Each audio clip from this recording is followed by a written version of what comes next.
Hey guys, so we got some pretty big recruiting news regarding UTSA yesterday in two different facets. So we have one situation where we're out of the race for a particular guy that got chosen in school and it was not UTSA.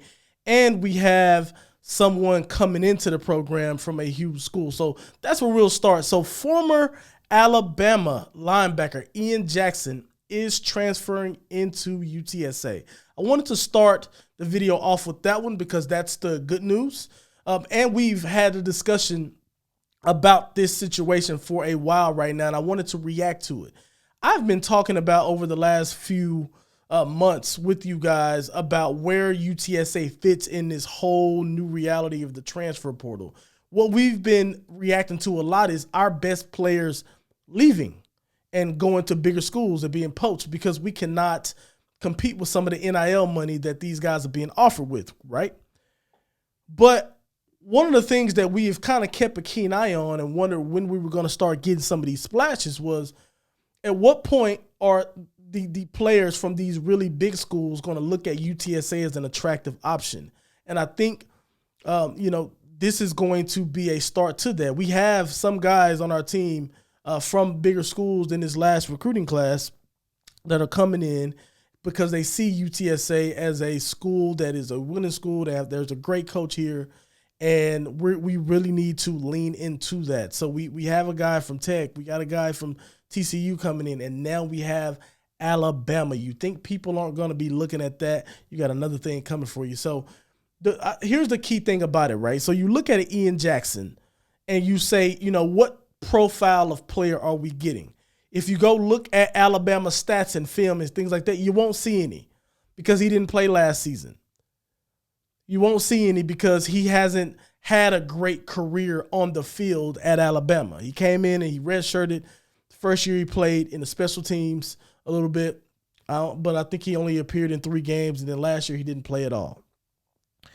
And, some folks will look at that as a pessimist and say, well, why are we just taking their scraps?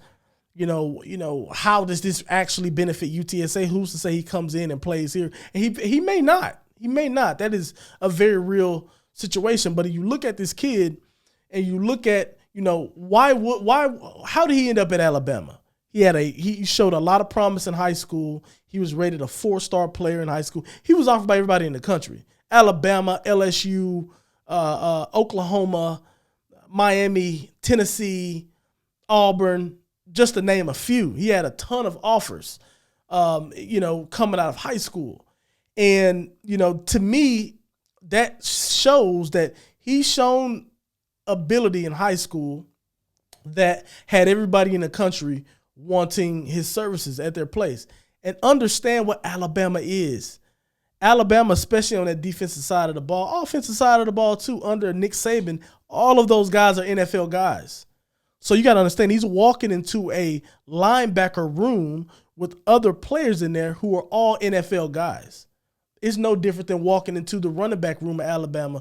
All those guys are going to end up playing on Sundays. So just because you can't beat those guys out for a position doesn't mean that you're not talented as expectations said you were. It just means that, your situation wasn't perfect and you weren't able to get on the field. Okay, cool. Go somewhere else. That's why things are opened up so students and stuff can have more of a choice than what they've had in the past, right? So I look at this as a really real positive situation for a couple of reasons. Number one, he's been in an Alabama program in the Alabama system for 3 years, for 3 football seasons anyway. That's huge. That's huge. That means he's seen it all. Nothing's going to surprise him. He's seen it all. Now, can he translate to the field at UTSA? We'll have to wait and see that. But he's seen it all already, right? That's one thing. Number two, there is guys who come into the program who may not play. I don't care how many stars you were. They may not play till they have 2 years of eligibility left, especially if they have really good players ahead of them, right? When they did come in, that's a complete normal thing. We're getting one from Alabama. That's great. That's great. We're getting a 4-star guy who hadn't been able to express himself on the field yet from Alabama. That is excellent. That is excellent. the level is going to drop. The level of football is going to drop a little bit coming into the AAC. But we have an SEC player who was, highly recruited coming into our program. Regardless of if he plays or not, everybody in that UTSA program at the position that he plays now knows they got to raise their level. We're going to benefit regardless. So if he doesn't play, that means the linebackers that we currently have, they have raised their level to a point to where they go and beat that guy out for playing time, right? So to me, that's huge. That to me is huge. That elevates the defense, that elevates everybody. And like I was saying, us carving out this space in the transfer portal is where we're going to win. So we're going to lose big-time players. Don't get me wrong, but we're going to have an opportunity to go get big-time players out of the portal. And it ain't got to look all shiny and pretty. The only thing shiny and pretty right now about Ian Jackson's situation is he's coming from Bama, and that's huge. But the on-field numbers and the stats don't mean anything. So we have to trust our recruiting coordinators, our recruiting program, that they've done a job. And also one thing of note too, before I move on to the next topic here. Also, the one thing of note is that Pete Golding, the former defensive coordinator at UTSA, recruited this guy and brought him to Alabama. I just think it's a coincidence that he picked UTSA. And I think that's something to look at too. Whenever our staff is going to get poached or they've gotten poached and things like that, and they go to these bigger schools, they will probably have a better perspective and be able to sort of tell these kids like, hey, UTSA is a great place to be. There's a lot of great things going on. The staff there is great. It's a great city to live in, so on and so forth.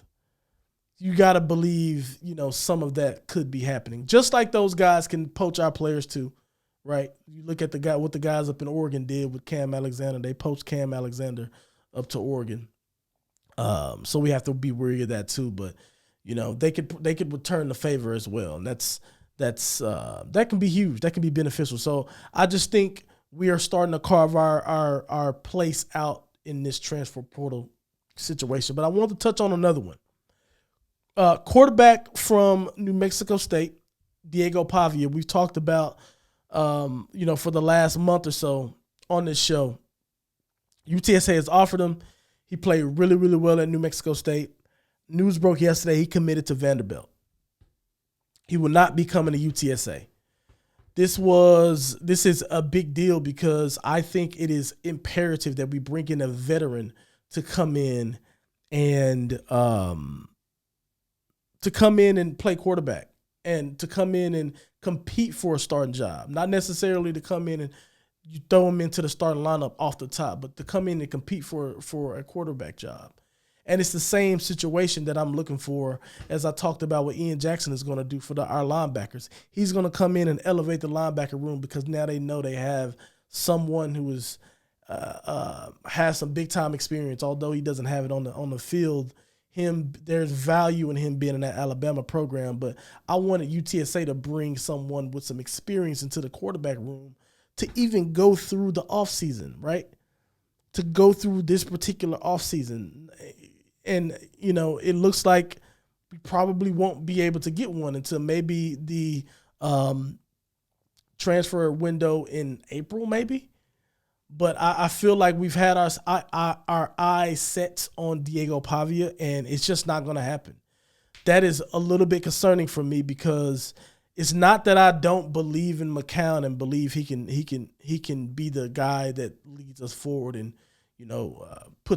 hangs banners at UTSA. It's not that I don't believe that. I just haven't seen it yet. I've seen him be able to be good enough to come in and lead us to a couple of wins. He helped us with our bowl win and things like that. But I don't know if I'm convinced yet that he is going to be our starting guy. And he very well might be. He is very, very talented, and I think he has a lot of good things going for him. But I want his level to rise also. He's going to have to be better. He's going to have to take big steps forward. And I think bringing somebody else in will really push that forward. And I wonder also, whenever you look at the McCown situation and you just think about the McCown name, I wonder if that's scaring off other folks as well. It very well could be. It very well could be. It could make the quarterback recruitment a little different. And I think money will too. That's one thing that has to be considered here, because whenever quarterbacks are coming in and they're entering the transfer portal, the prices that I'm hearing that these quarterbacks are looking for, or the money that I'm hearing these quarterbacks are looking for, is insane. And I don't know if UTSA has the dollars to compete with some of that. And I don't know what that kid is getting at Vandy, but I'm sure it's better than what he was getting in New Mexico State. And you know how it is, man. Go in, take your money, get your money, right? But I don't know how much we can compete. But I will just say, who knows how much that has to do with the way we even recruit or who we decide to stay with. You got to understand, everybody doesn't need NIL money. I'll leave it there. Everybody doesn't need NIL money. And that could, have something to do with how certain positions are treated, because you kind of have to, whenever you just think about the NIL situation, and we'll talk to April about this next week, I just think that they have to be strategic on who they get these deals set up with, right? And it's just difficult. And that quarterback position is a very, very important one. So if you could save money there, that'd be great.